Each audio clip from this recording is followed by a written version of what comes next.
Hey Arlene, I created this video to show you how we got from the photos I took on location to the finished product. The first step is to go through all the photos that we took and pick out the best ones that will be edited.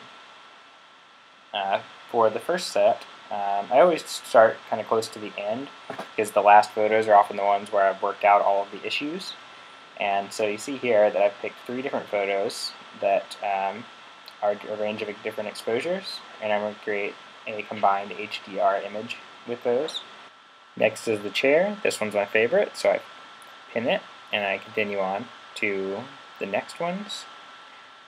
The blue artwork side.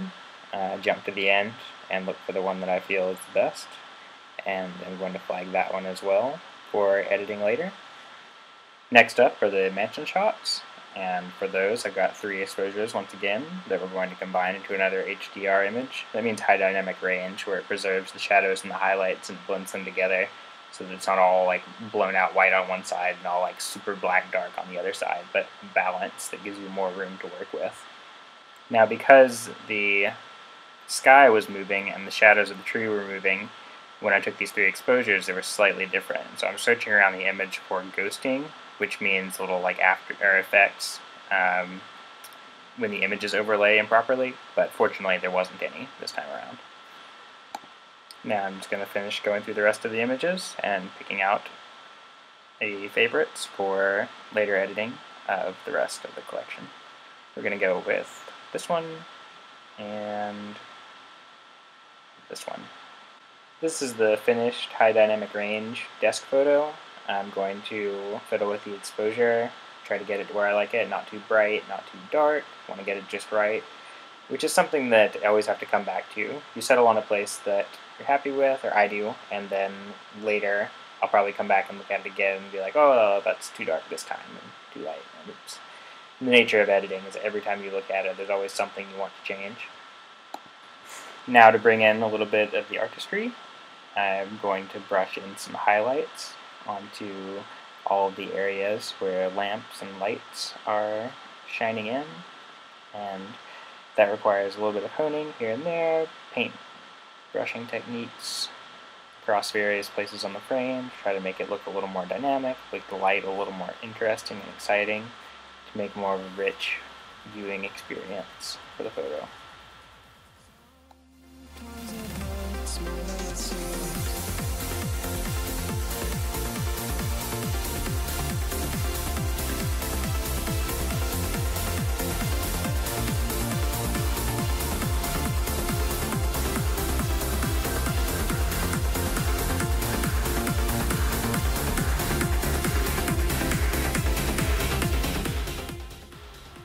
A couple of radial lights pointed at the collections of artwork make it look as if there are spotlights shining on it, to make it more of a dynamic gallery viewing sort of atmosphere.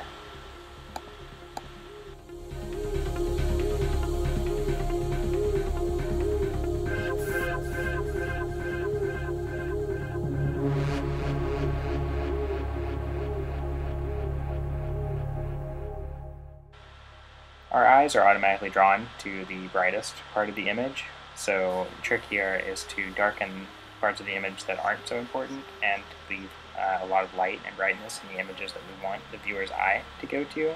So I'm shadowing in the bottom part of the image where there's really not much going on here, so that the focus stays in the center of the image and up on the artwork on the walls. I found that the yellow and orange colors from the lamps was a little too intense, so I backed down the saturation of the yellows to make for a more natural setting. Now it's time to get it into Photoshop and remove that hideous electric outlet. The difficulty here is in making all of these lights and shadows match up. You know, it's not just a blank white canvas, it's a whole lot of lights and darks that don't play very well together. And getting those to look like a believable transition can be pretty difficult and time consuming.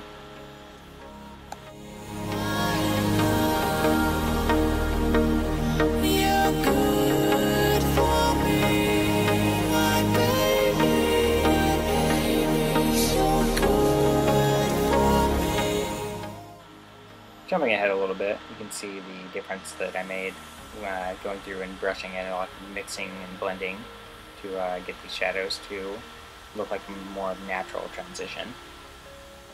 Next up is a little bit of spot cleaning to get rid of lots of tiny little distractions.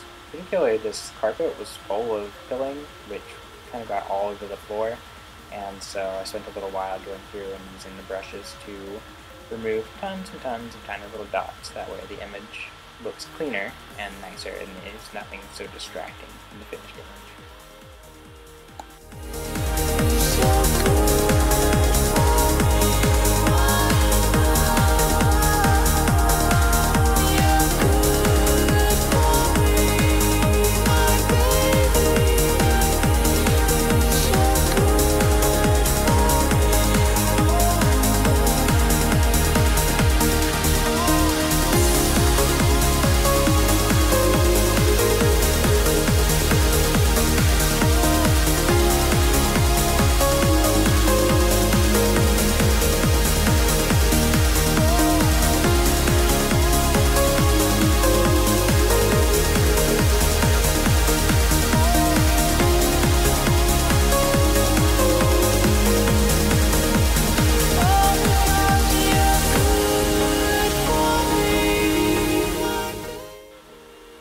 Next up is the part of the window treatment that hadn't come in yet, and so I took the top chunk of the previous window treatment, flipped it over to line up the patterns, and then got the opacity right and blended it in with the background.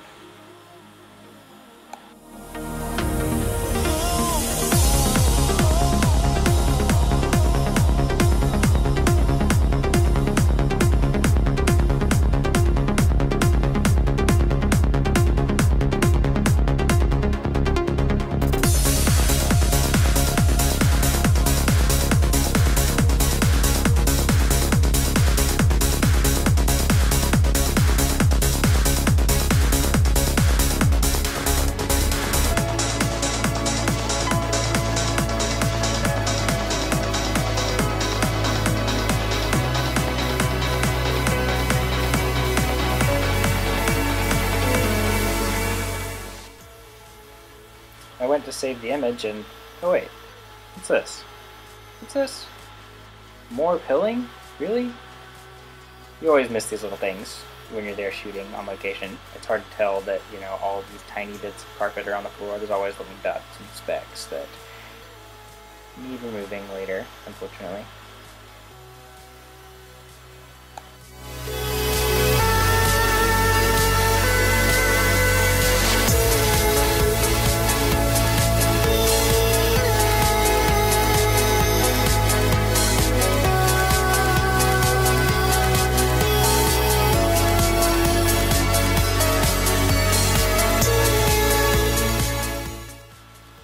And that's when I noticed that the crease in the fabric didn't quite line up on the window treatment. So came in and removed the crease to make it look a little more clean.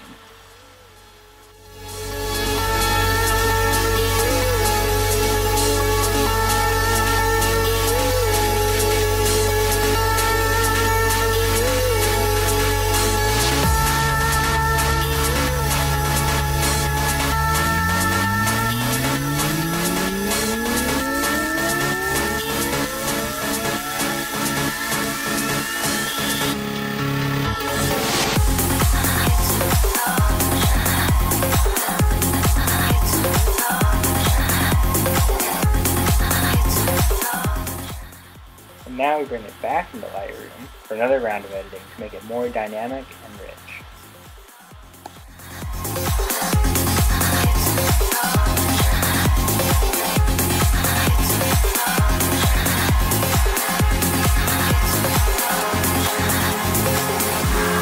It's unfortunate that when we feel a storm, we can roll ourselves over 'cause we're uncomfortable. Oh, where the devil makes us sin, but we like it when we're spinning.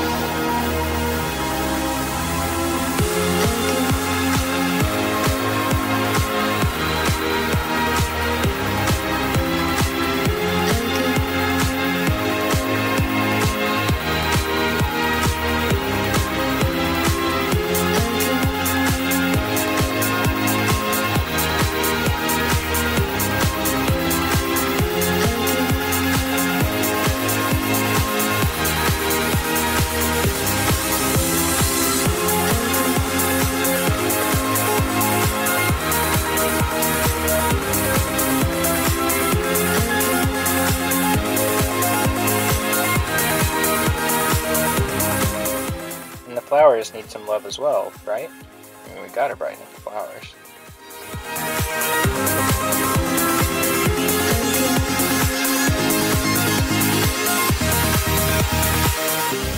And to finish up, just a little change to brightness, correcting for lens distortion, and adding a little bit of a vignette.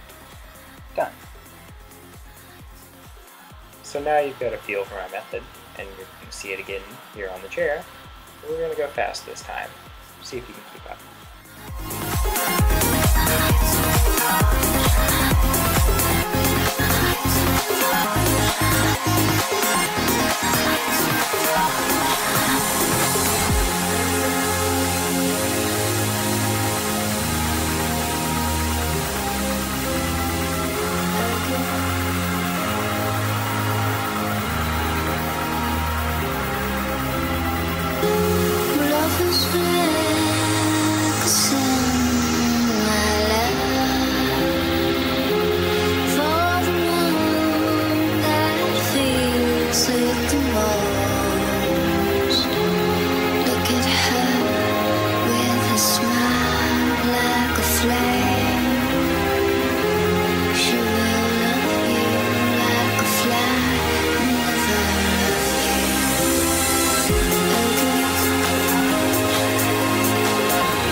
So here again, we encounter the issue of trying to make this thing disappear from an incredibly complex surface with lots of lights and shadows and highlights. Light from that lamp on the desk, shadows from below the desk, some sunlight in there. And so you'll see that it takes quite a bit of time to get everything leveled out and looking smooth and believable.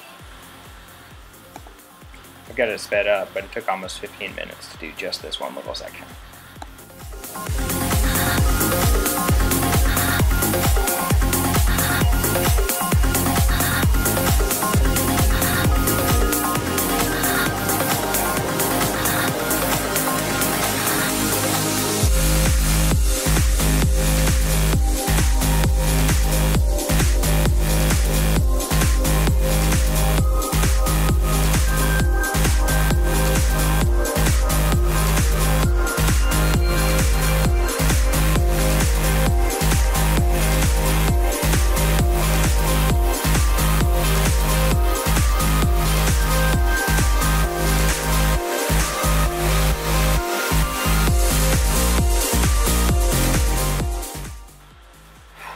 Now that that's done, we can move on to this other section, which is significantly easier, given that the light is much more simple across this area. It's more of a flat, single color. And you'll see how quickly and easily it goes this time around.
chair and the little German table that's extremely heavy. Lots of stuff to cut out here, but not quite as complicated as it was in some other areas of the room, thanks to the light being pretty even across the walls here. So we'll jump in with some color adjustments and then take it over into Photoshop to do the heavy lifting on the photo manipulation.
Now we're back into Lightroom to give it some more of that dynamic lighting that I really love, with selective shadows, selective highlights, finer crop to make it fit a little bit better, stronger colors, open up the color in the painting, putting a spotlight on the painting, and darkening the bottom of the frame and the sides to kind of bring it in, make it more focused on the center of the image. That looks pretty good. Now we're moving on to the windows outside. This is pretty simple. Just going to try to make it look a little like contrasty and where you can see the insides fairly well while still being able to read the text. And that's really all that those windows require. So next up is the black. Pretty simple, just getting the colors to look nice, and there are a whole bunch of little bitty spots, and so I'll be doing quite a bit of spot removal here. And you'll see all that happening in just a moment after I close in the photo with a little bit of these dark gradients.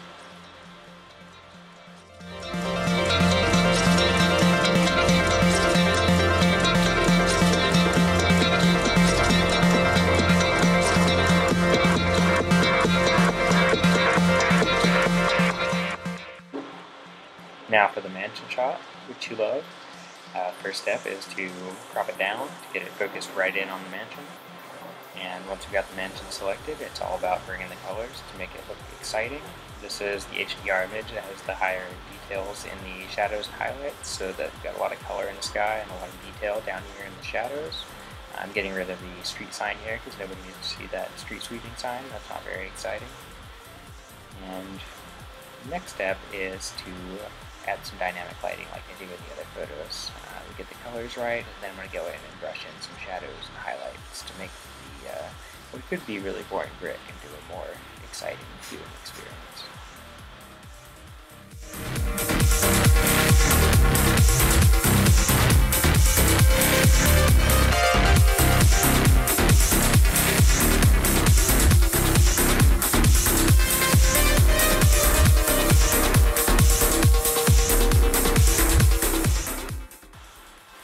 So here we are at the end.